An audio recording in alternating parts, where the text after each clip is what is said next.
Hey, everybody getting ready for Vermont Gran Fondo on June 28th. This is Coach Greg Wagoner with week 4 briefing and workouts.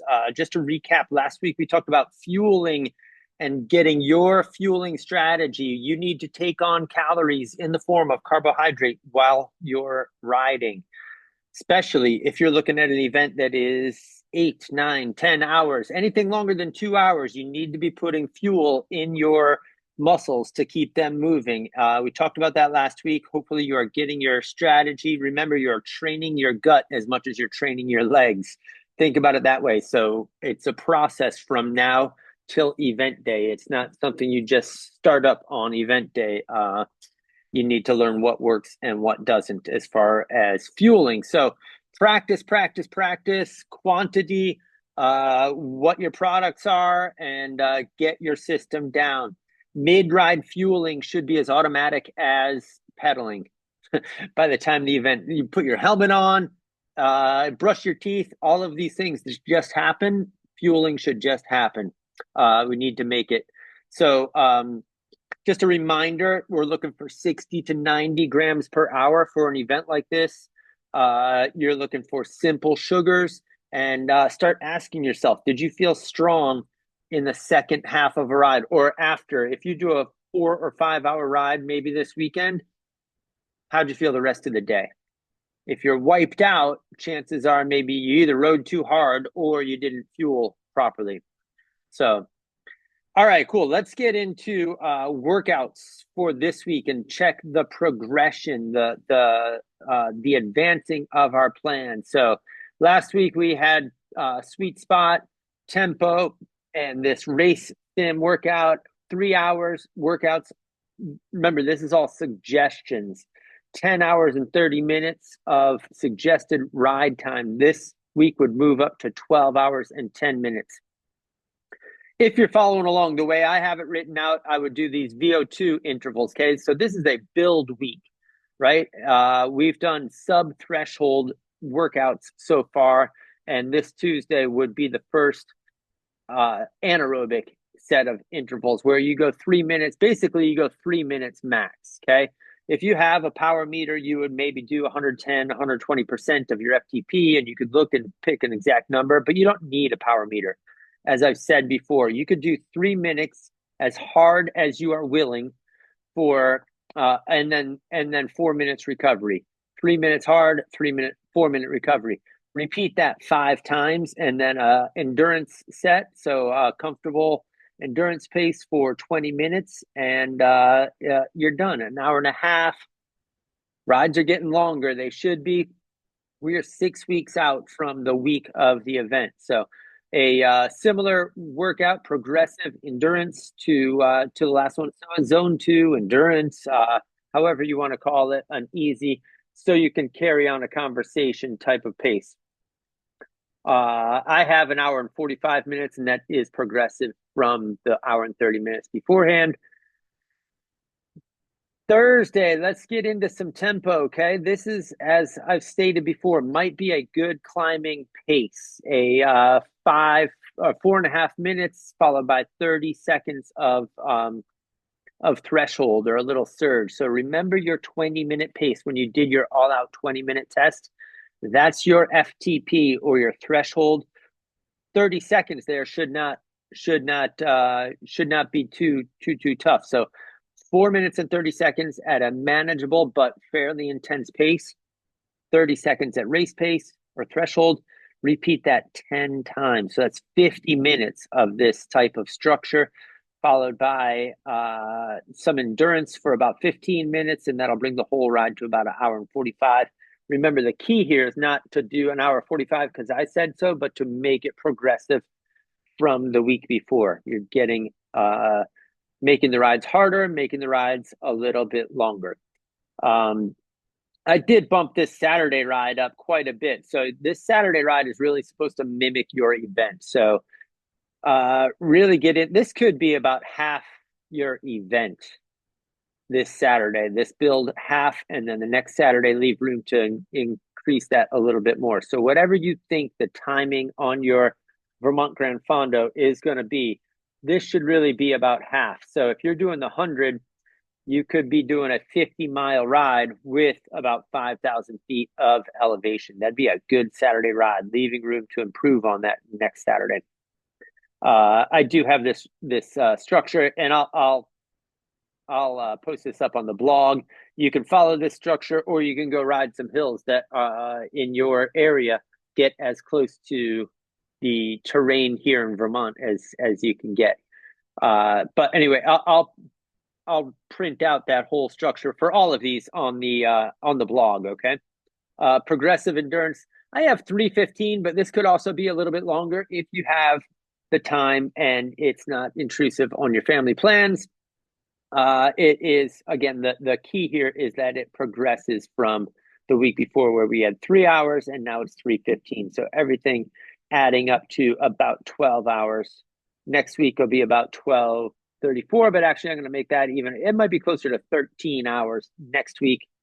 Then we'll do a pullback week. Okay. So these 2 weeks are build 1 and build 2. They are progressively more intense and longer. And then you get a pullback, a chance to let all that hard work sink in. Again, these will all be written out in the blog. That brings us to what should we talk about? How about climbing? Since that's what we're doing on Vermont Gran Fondo, climbing and pacing. Okay. This course is, if you're doing the 100-mile version, 100-mile course has 10,000 feet of elevation. 150-mile, the Gran X has 15,000 feet of elevation. You're going to be going uphill a long time. And the thing I see people do, the biggest mistake I see is to go too hard on a hill. Okay. If you go above threshold, which you're going to do here on the Tuesday workout, you're going to do 3-minute max. Okay. That intensity doesn't have a place on these climbs until the very end, maybe. But if you go as hard as you can for 3 minutes and you're still going uphill, it is very hard to recover. And ultimately, you just have to slow down. So we want to keep your pacing under control. And that means under threshold, under that 20-minute pace, so that you're riding at a sustainable intensity for these hills. Think about it, 30, 40, 50 minutes, maybe an hour for some of these gap climbs. You need to be at a sustainable pace, and especially on the first ones, because the last ones you're going to be happy you took it easy. So control and pacing. Know your gears. Make sure you are using all of your gears, and if you haven't already, as I suggested a few weeks ago, get to the bike shop and see if your bike can accept an easier gear. If your goal is to ride up Lincoln Gap, you're going to want the easiest gear that your bike can accept. And even then, you might be taking a walk. It's okay. It's okay. So I'm talking to the people who are trying to complete this event and have it be a success. If you have to walk up half of Lincoln Gap, it's not the end of the world. But if you can pedal up 3/4, or maybe you can get up there and you see the finish line and you can keep it going, you'll be really happy you have the easiest gear that your bike can handle. All right, cadence and climbing. So you will fatigue more slowly by pedaling faster. Does that make sense? If you're running a harder gear than you need to, you pedal slower, you have to use more muscular force, you will fatigue faster, and it'll last longer. The fatigue will last longer. So you want to make sure that you're using a higher cadence, the easiest gear to keep your legs moving. 85, 90, 95. Again, everybody's different, and I want you to get out on hills and experiment. If you have anything with 12, 15, even 20% incline nearby you, I really want you to go and try it out so that you're prepared for what the Fondo is going to bring you. Seated versus standing. I think I mentioned I did Lincoln Gap last week or the week before, and to get up Lincoln Gap on my road bike with very close to a 1-to-1 gear ratio, I had to do 30 seconds seated, 30 seconds standing, 30 seconds seated, 30 seconds standing. This takes practice. If you don't know if you're not familiar with the standing, you really need to practice that and make sure you're not exhausting yourself by standing, and learning to stand without putting too much pressure on the pedals, because it's easy to go way above threshold when you're standing. So that's a whole another skills topic, but I do want you to just be prepared that if you stand, you're probably going to go above threshold. Practice standing at a lower intensity. I thought it was a mental break. If I knew 30 seconds, all right, I'm going to be able to stand, and then 30 seconds, all right, I'm going to be able to sit. It was just a little thing, and then a little help in getting me through the 17 minutes it took me to get up Lincoln Gap. So speaking of mental pacing or chunking, if you take each hill and have a good idea of how long it's going to take you to get up, chunk it into 10 minutes. All right, I've got 10 minutes gone. Another 10 minutes, another 10 minutes. Chunk hard tasks up to make them mentally more manageable. All right. Pacing overall for the whole thing. Don't win the first climb. Really ask yourself a question on June 28th. When you're going up App Gap, leave some gas in the tank for the later on climbs. You will be very happy after 8, 9, 10 or more hours, and you're still going up mountains, that you took it easy on the first couple hills.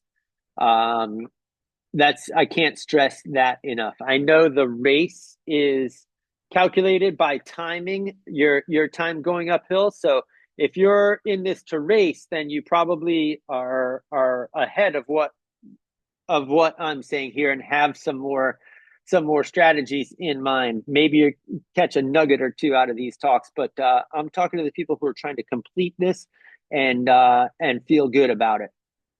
All right. The treat the descent. So the descents, we'll talk about descending next week actually, and the technique of it, but between the gaps, when you're not climbing, treat that as recovery.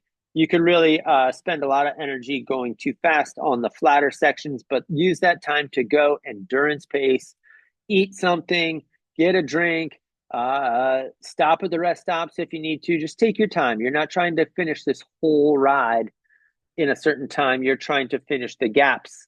You're trying to finish in one piece, really. All right, so let's say ride the first hour. I like to chunk it up into hours. So if I know I'm riding for a long time, I compare hour to hour, and I do use my cycling computer to compare heart rate, power, and what did I do the first hour, and try and make that match. And I've been doing this long enough. I know what it feels like and what the corresponding numbers are in power and heart rate. I want you guys to focus on what it feels like to ride pretty manageable pace. That's how you need to ride this thing. All right, what do you pay attention to? What does it feel like? If I didn't stress that enough, what does the climbing pace feel like that is sustainable? That's what we need to get to. Use this weekend. 4-hour ride. If you're doing 50 miles, great. You find some local hills and learn what it feels like to ride at a sustainable pace.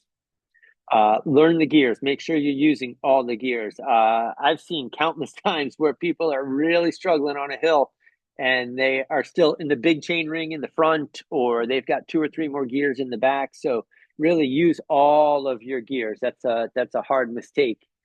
All right, and then really take a look at your pacing and how do you feel at the end or the second half of the ride. So that's what I have. I have also some homework. I think it's a good idea to go on YouTube and look at any videos there are about the individual gaps.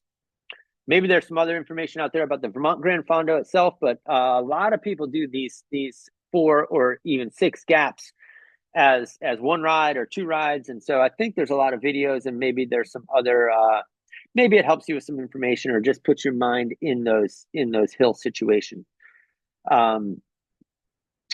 So hopefully you've done your gearing, but it's not too late to get an extra gear on there in the form of a different cassette or a different crank set, without breaking the bank on investing in new equipment. So decide what your goals are. If it's really to ride Lincoln Gap, which I think it should be for a lot of people, that's a good goal, but you need to have that easiest gear that your bike can handle. You need to practice pacing on the hills. You need to practice the fueling, and that's about what we have for this week. So please, as always, comment on the video, post up in the Facebook group, and hopefully this is helpful. And can't wait to see some of you all in Vermont. It's 6 weeks out. So this is week 4 of our program, but it's 6 weeks till event week, I believe. So, all right, y'all, I will, maybe it's 5 weeks. All right, we'll talk to you soon.